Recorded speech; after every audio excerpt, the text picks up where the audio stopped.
الحمدللہ رب العالمین والصلاة والسلام علی حبیبہ محمد وآلہ وصحبہ اجمعین اما بعد اعوذ باللہ من الشیطان الرجیم بسم اللہ الرحمن الرحیم وَإِذْ قَالَ رَبُّكَ لِلْمَلَائِكَةِ إِنِّي جَاعِلٌ فِي الْأَرْضِ خَلِيفَةً قال محمد رسول اللہ صلی اللہ علیہ وسلم كنت كنزا مخفيا فأحببت أن أعرف وخلقت الخلق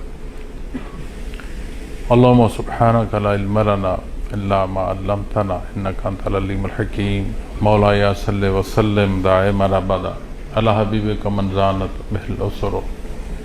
معزز خواتین و حضرات، السلام علیکم ورحمۃ اللہ وبرکاتہ.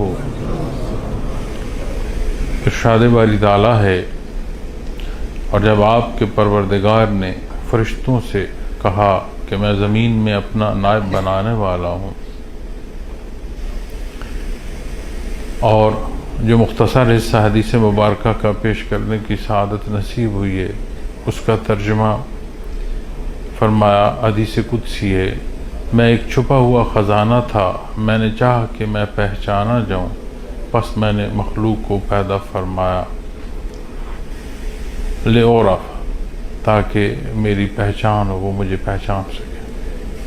معزز سامعین کرام، یہ حصہ جو آیہ کریمہ کا ہے، یہ قرآن کریم کے ابتدائی حصوں میں ہے، سورہ بقرہ سے ہے، اور سورہ بقرہ طویل ترین جو سورہ مبارک ہے قرآن کریم میں، یہ وہ اعزاز ہے. ایسے پھر حدیث شریف میں آتا ہے کہ جیسے کسی شے کی بلندی ہو، یعنی جیسے کوہان ہے، قرآن کریم میں سورہ بقرہ کا مقام آپ صلی اللہ علیہ وسلم نے ارشاد فرمایا کہ یہ بلندی ہے قرآن کریم کی.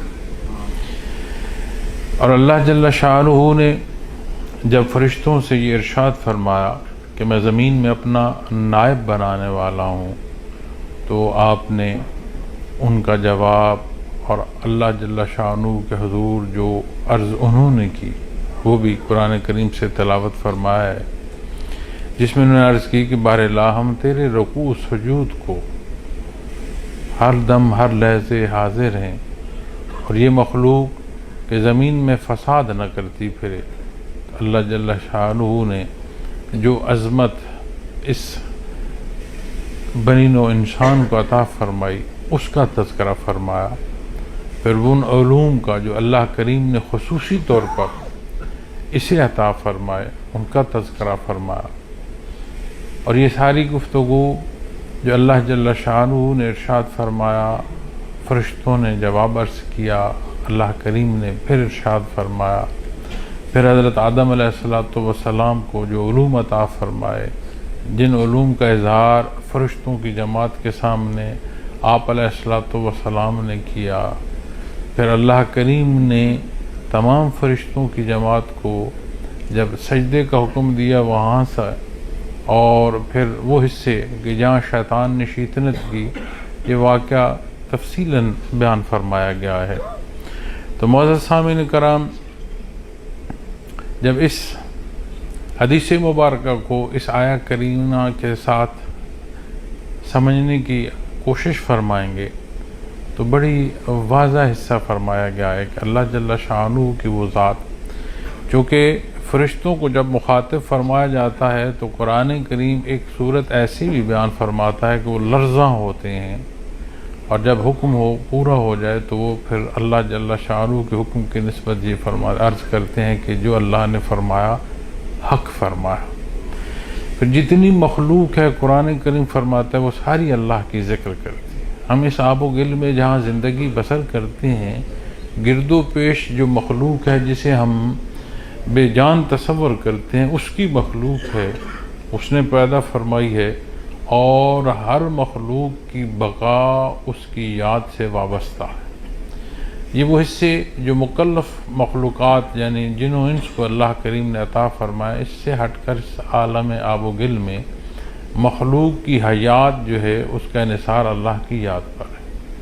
ہم نہ سن پائیں، ہم نہ دیکھ پائیں، ہم بھلے محسوس نہ کر پائیں، لیکن ہر مخلوق وہ اپنے اپنے انداز سے اس کا ذکر کرتی ہے، اس کی عبادت کرتی ہے۔ لیکن ایک بات اور ایک نقطہ جو اس حدیث مبارکہ سے میں آپ کے روبرو پیش کرنا چاہتا ہوں، وہ یہ ہے کہ جسے اللہ نے پیدا فرمایا، جتنا حکم عطا فرمایا، جو حدود کا تعین فرما دیا گیا، اس سے ایک جنبش آگے پیچھے مخلوق نہیں ہل سکتی، بھلے آپ نوری مخلوق ہی کی کیوں نہ بات کر لیں۔ جنہیں اللہ نے مخاطب فرمایا، اور اللہ جل شانہ نے جب انہیں مخاطب فرمایا اور انہوں نے جو کچھ جواب میں عرض کیا، تو جو ایک بالعموم بات سمجھی جاتی ہے کہ فرشتے کی سوچ نہیں ہے، لیکن انہوں نے اسی سوچ پر، اپنے اس تجربے پر، جو جنات دنیا میں جو کچھ کر رہے تھے اسے بھی دیکھ رہے تھے، اور اپنے اس تجربے کو بھی دیکھتے ہوئے انہوں نے اپنی جو جواب عرض کیا تھا کہ اگر اللہ کریم کی عبادت مقصود ہے تو بار لا ہم تیری عبادت بلا چونو چراں ہمہ وقت، جہاں جس کو جو حکم ہے، جس کا جو حدود کا تعین فرما دیا گیا، اس میں وہ ہمہ تنگوش۔ تو جب یہ انسان پیدا ہوگا تو جو پہلے مکلف مخلوق ہے، جو کچھ وہ کر رہی ہے، یہ پھر جو استعداد اسے وجودی دی جا رہی ہے، یہ اس سے بڑھ کر نہ کرے۔ لیکن جو کچھ اللہ جل شانہ نے ارشاد فرمایا، اور انہوں نے پھر عرض کی کہ بار لا آپ بہتر جانتے ہیں، ہم کچھ نہیں جانتے ماں سوائے اس کے جو تو نے عطا فرمایا۔ تو مخلوق ساری جو ہے عبادت اس کی حیات ہے، بنیاد ہے، لیکن وہ یہ جستجو نہیں رکھتی کہ اللہ کریم کو جاننے کی کوشش کر پائے۔ جہاں اس کی رضا کی تڑپ ہے، وہاں اس کے قرب کی جو تڑپ ہے، یہ تڑپ مخلوق میں بالعموم نہیں ہے۔ یہ وہ حصہ ہے جو اللہ کریم نے مکلف مخلوق کو عطا فرمایا، اور پھر مکلف میں خصوصی طور پر حضرت آدم علیہ السلام اور آپ کے اولاد کو، یعنی بنی نوع انسان کو عطا فرمایا۔ کسی بات، کسی پہلو، کسی چاہت، زندگی کے کسی بحر میں چلے جائیں، آپ بھلے آج اپنے سفر کو لے لیں، ہمارے باہم کلام کو لے لیں، ایک راہ کا تعین، ایک جستجو، ایک جدوجہد درکار ہوتی ہے، ایک عمل درکار ہوتا ہے، کیونکہ یہ دنیا ہے ہی عالم اسباب۔ تو جب سبب کی بات آئے گی تو ہم معاملات زندگی میں بہت آسانی اور عام فہم انداز سے یہ بات سمجھتے ہیں کہ کوئی کام بھی کرنا ہے تو اسے کام کو سر انجام دینا پڑے گا تو ہوگا۔ لیکن یہ اگر اسے کم علمی کہیں تو شاید انصاف نہ ہو، سستی اور کاہلی کے پہلوؤں کو بھی ساتھ شامل کرتے جائیں تو بات واضح ہوتی چلی جاتی ہے کہ ہم دینی امور پر عمل پیرا نہیں ہونا چاہتے، لیکن جو صفات باری تعالیٰ ہے اس سے مستفید ہونا چاہتے ہیں۔ ان اصول جو اللہ کریم نے وضع فرمائے ہیں انہیں اختیار نہ کرتے ہوئے، لیکن جو اللہ جل شانہ نے نتائج اجر اور ثواب کے معنوں میں عطا فرمائے ان کا حصول ہم چاہتے ہیں۔ حالانکہ اسی دنیا میں وہاں جہاں خوراک کی ضرورت ہو، ہمیں اس کے اس سارے اصول و ضوابط کے وہ خوراک باہم مہیا ہو، وہاں تک، وہاں سے اس خوراک کے ایک ایک خوشے کو آپ ایک ایک نوالے کی صورت تک پہنچتے ہوئے وجود کا حصہ بناتے چلے جاتے ہیں۔ تو کبھی کسی نے بحث نہیں کی کہ جی بھوک مٹانے کے لیے یہ سارا کچھ کیوں ضروری ہے، بات کی سمجھ آتی ہے۔ تو اللہ جل شانہ جس نے پیدا عبادت کو فرمایا، اس نے اسی مخلوق کو یہ استعداد بخشی ہے کہ نہ صرف ان علوم کو جو مقصد حیات سے متعلق ہیں یہ جان پائے، اس پر عمل کرنے کی استعداد اس میں موجود ہے۔ اگر اس میں وہ استعداد موجود نہ ہو تو یہ پھر امتحان ہے نہیں، امتحان بنتا نہیں، پھر اس پر جو نتائج کا قرآن کریم ارشاد فرماتا ہے پھر یہ بات سمجھ نہیں آتی۔ اس لیے کہ کوئی عمل، دینی حکم کوئی ایسا نہیں ہے کہ جس پر عمل پیرا نہ ہوا جا سکے۔ اور جہاں ارشاد فرمایا وَمَا خَلَقْتُ الْجِنَّ وَالْإِنسَ إِلَّا لِيَعْبُدُونِ، اور واضح ارشاد فرما دیا کہ تمہارا جو مقصد حیات ہے وہ اللہ کریم کی عبادت ہے۔ اب اسی آیا کریمہ کو جو حدیث مبارکہ میں نے حدیث قدسی پیش کی ہے اس کی نسبت دیکھی کہ اللہ جل شانہ کا یہ احسان ہے، یہ کرم ہے، اس نے حضرت انسان کو وہ مقام بخشا کہ یہ نہ صرف اس کی رضا کی راہ پر گامزن ہو بلکہ اس کے قرب کو نہ صرف چاہتے ہوئے حصول تک کے منازل بھی اسے نصیب ہوں۔ یہ اللہ کریم کا بہت بڑا احسان۔ اب رضا اور قرب اگر آپ بالعموم جانیں گے تو مترادف پہلو ملیں گے، ضرور مترادف ہوں گے، لیکن اس کے مقامات کے تعین میں بہت بڑا فرق ہے۔ بالعموم شناسائی ہے، ہم چہروں سے شناسا ہوتے ہیں، عادات سے شناسا ہوتے ہیں، ہم خاندانی جو رشتے اور نام ہیں ان سے آشنا ہوتے ہیں، تو زندگی کے بحر میں ایک آشنا مخلوق کا مقام اور ایک جس سے آشنائی نہیں ہے، دونوں کا الگ ہے۔ ہم عمومی طور پر کسی سے متعلق بات کریں تو جواباً کہہ دیا جاتا ہے ہاں میں اسے جانتا ہوں، یہ کون ہے۔ اسی میں اگر اس شناسائی میں قدر ترقی ہو تو ہم کہتے ہیں کہ نہیں میری تعلق داری ہے، میں بڑا اچھی طرح جانتا ہوں۔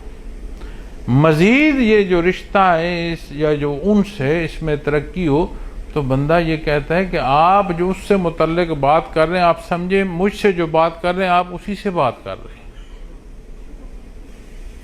تو کہاں وہ شناسائی اور اس شناسائی میں اس تعلق سے کس درجے کی بات آ گئی، ہم کہتے ہیں کہ آپ نے اس سے متعلق جو بات کی ہے ایسے ہی ہے جیسے آپ مجھ سے کر رہے ہیں یا آپ اس سے کر رہے ہیں۔ تو جب بات قرب کی آتی ہے تو یہ بنیاد سمجھنی اور اس سمجھ کو ہمیشہ قائم رکھنے کی ضرورت ہوتی ہے کہ یہاں رشتہ خالق اور مخلوق کا ہے۔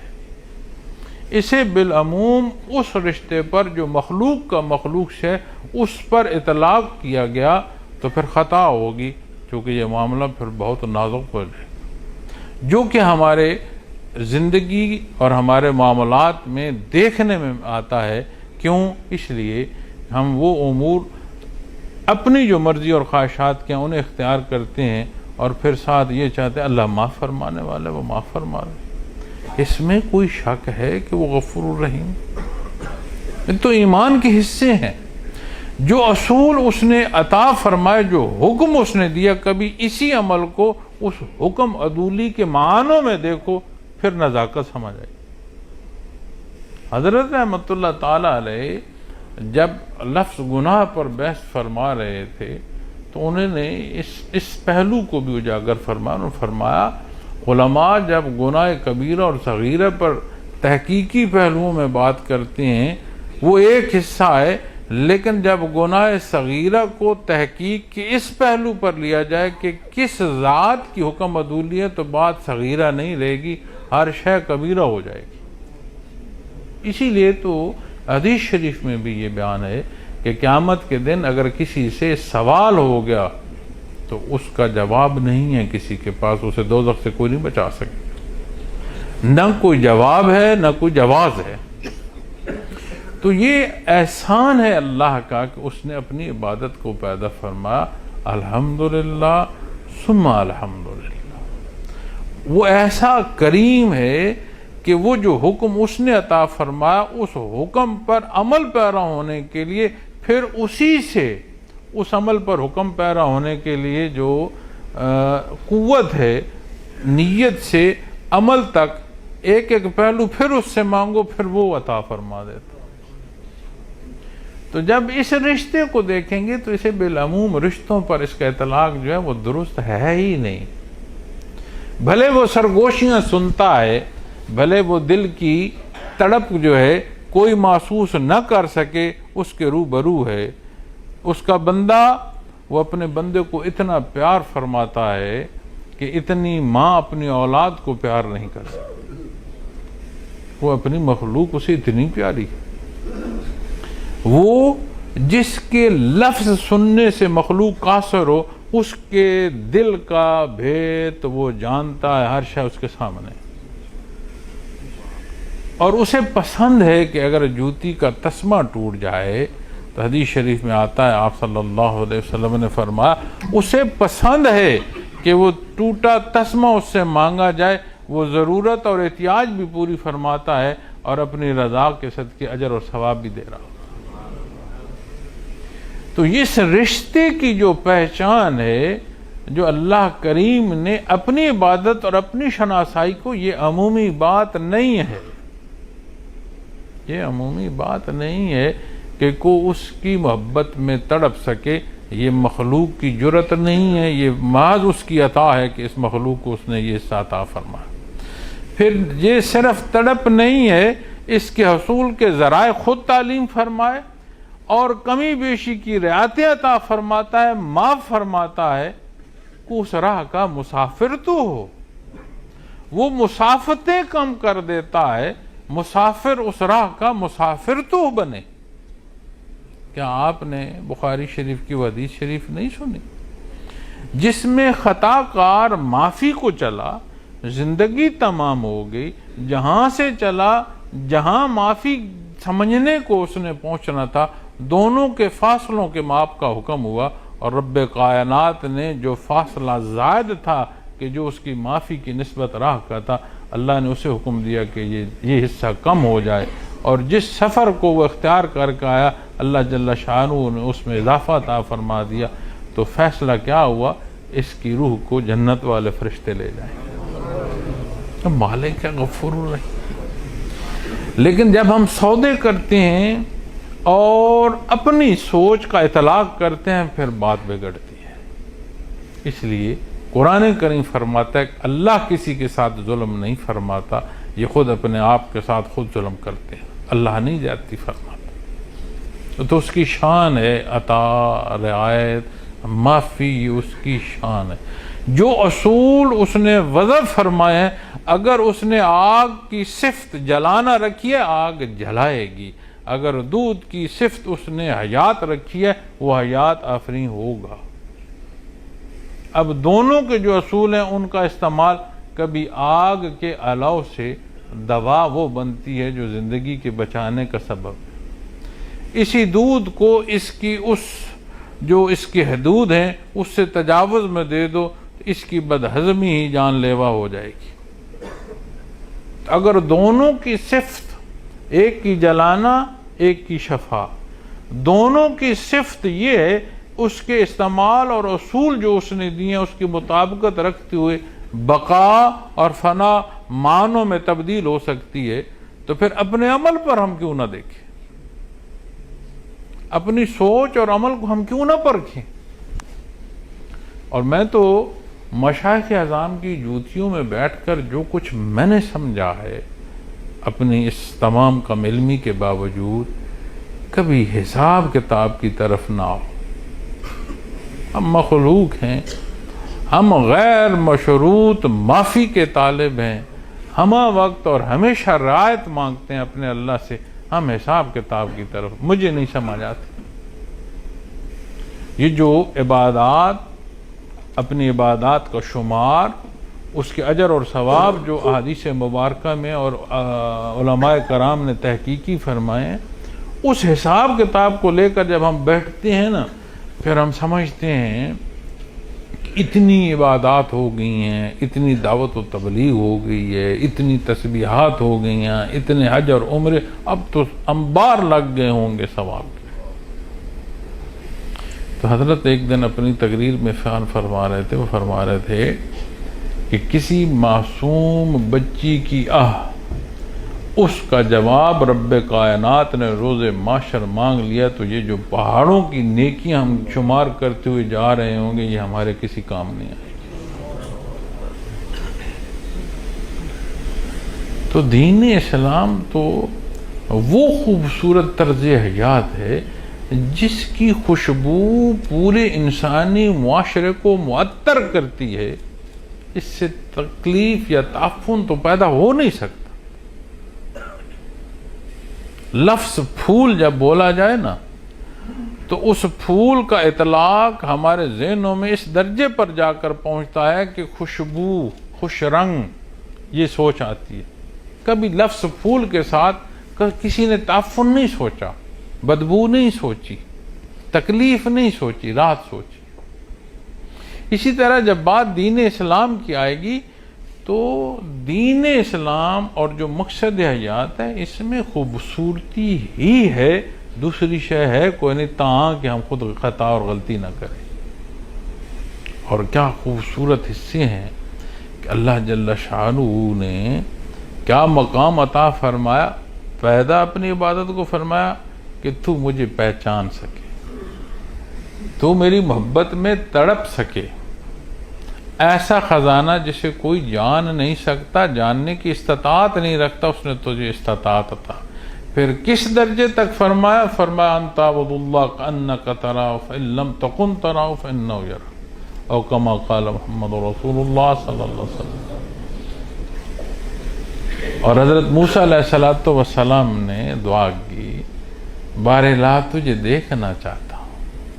اولو العزم پیغمبر موسیٰ کلیم اللہ علیہ السلام کتنی مقرب ہستی، فرمایا دنیا میں یہ ممکن نہیں ہے، اس دنیا میں یہ قوت نہیں ہے کہ تجلیات ذاتی کو کوئی برداشت کر سکے مخلوق، یہ خصوصی انعام آخرت کا ہے۔ اور وہ ایسا غفور الرحیم ہے، اتنی رعایتیں فرماتا ہے، اتنی رعایتیں فرماتا ہے۔ بنی اسرائیل کے واقعات میں آپ قرآن کریم سے دیکھیں کہ حضرت موسیٰ علیہ السلام نے جب وہ منع فرمایا کہ اس بچڑے کی عبادت سے، تو انہوں نے فرمایا، عرض کی کہ اے موسیٰ علیہ السلام ہم نے یہ بھی کیا، آپس کی سزائیں بھی دیں، گردنیں بھی کاٹی، لیکن آپ فرماتے ہیں کہ اللہ کی آواز آتی ہے تو ہم نے تو سنی نہیں۔ دیکھیں اللہ کے حبیب کا معجزہ دیکھیں، متجسس آواز سن رہے ہیں، کلام ذاتی سن رہے ہیں، کہا سن رہے ہیں ہم نے دیکھا تو نہیں۔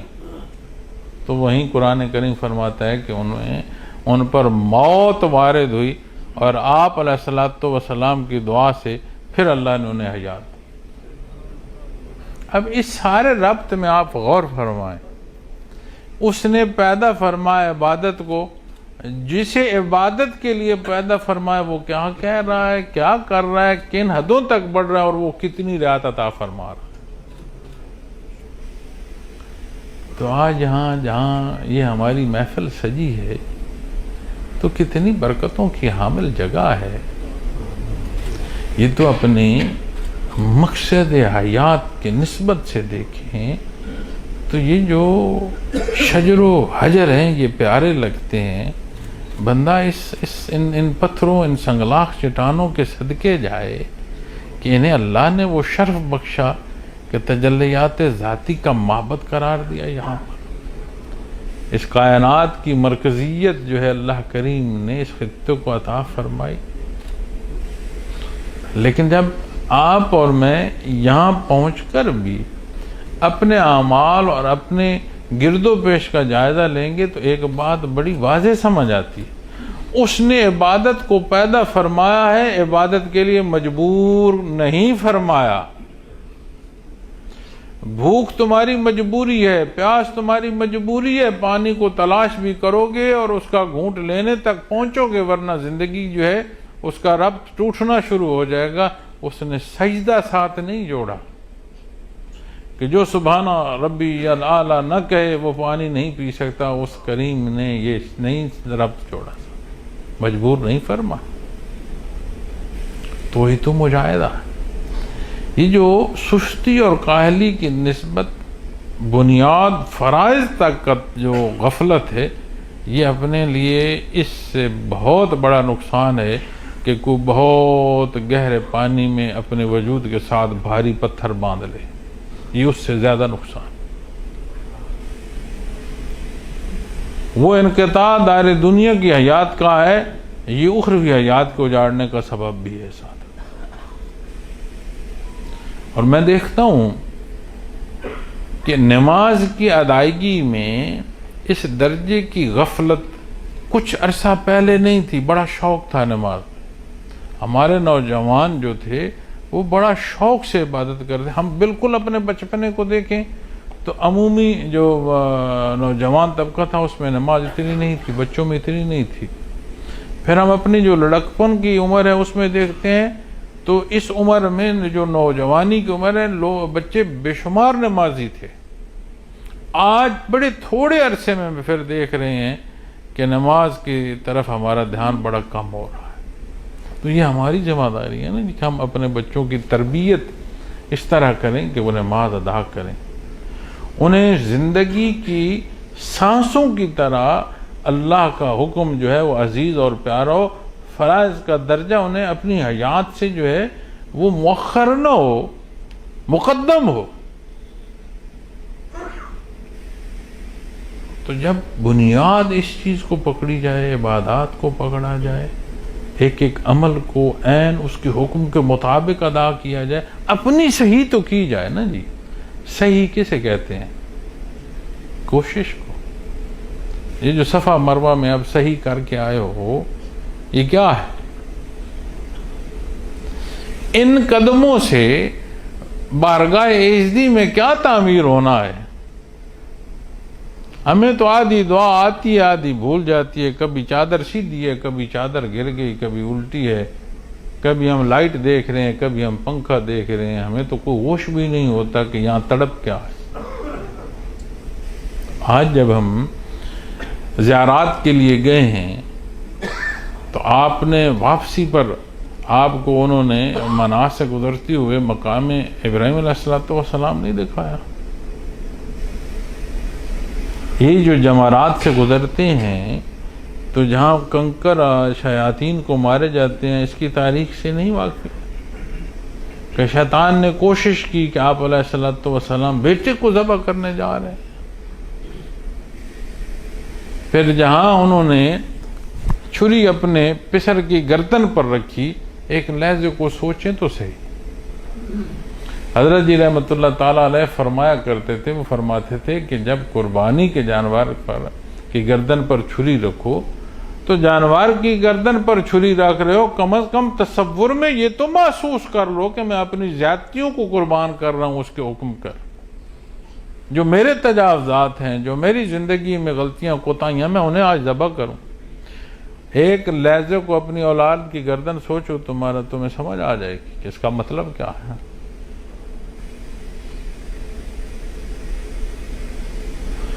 تو اللہ پاک غفور الرحیم ہے، وہ معاف فرماتے ہیں۔ یہ میرے اللہ ہی کا ارشاد ہے کہ جب اس نے یہ پسند فرمایا کہ اسے کوئی جانے، حدیث قدسی، اس نے پسند فرمایا کہ اس سے کوئی شناسا ہو۔ الحمدللہ ثم الحمدللہ۔ پھر یہ جو مقام ہے کہ اللہ کا مقرب حبیب حضرت موسیٰ علیہ السلام دعا کر رہے ہیں کہ دیدار باری تعالیٰ ہو، تو پہاڑ تجلیات ذاتی کا کوئی ایک ذرہ برداشت نہیں کر پایا۔ امت محمد رسول اللہ صلی اللہ علیہ وسلم کو یہ شرف عطا فرمایا جا رہا ہے کہ آپ صلی اللہ علیہ وسلم نے درجہ احسان میں جب یہ اس کا حصہ پہلو جو ارشاد فرمائے کہ وہ درجہ جیسے اپنے اللہ کو دیکھ کر عبادت کر رہے ہو۔ اب اس کی شرح میں جب علماء کرام بحث کرتے ہیں تو روبرو ہونے کی کیفیت ہے، تو اللہ کی ذات تو ہر جگہ ہر لحظے موجود ہے، روبرو تو ہے، اس کی ذات تو ہے۔ اس مشت غبار کو یہ مقام نصیب ہو کہ اسے وہ احساس، ایمان کا وہ درجہ نصیب ہو کہ یہ جاننا، یہ شناسائی غالب آ جائے تمام باتوں پر کہ میں اپنے اللہ کے روبرو ہوں۔ اللہ پاک یہ نزاکتیں سمجھنے کی توفیق عطا فرمائے۔ آج جب جبل رحمت پر حاضری کا موقع ملا تو میں سوچ رہا تھا کہ یہ وہ خطہ ہے جہاں سے اللہ کریم نے نسل انسانی کی ابتدا فرمائی کہ مائی صاحبہ اور حضرت آدم علیہ السلام ہمارے والدین یہاں جمع ہوئے تھے۔ اس دنیا کی حیات میں پہلی ملاقات جو ہے وہ یہاں ہے۔ اسی خطے میں پھر افزائش ہوئی، یہیں سے انسان جو ہے وہ دنیا کے مختلف خطوں تک اور آبادیوں تک پہنچتا گیا. رنگ و نسل، وجود، چہرے، شناختیں.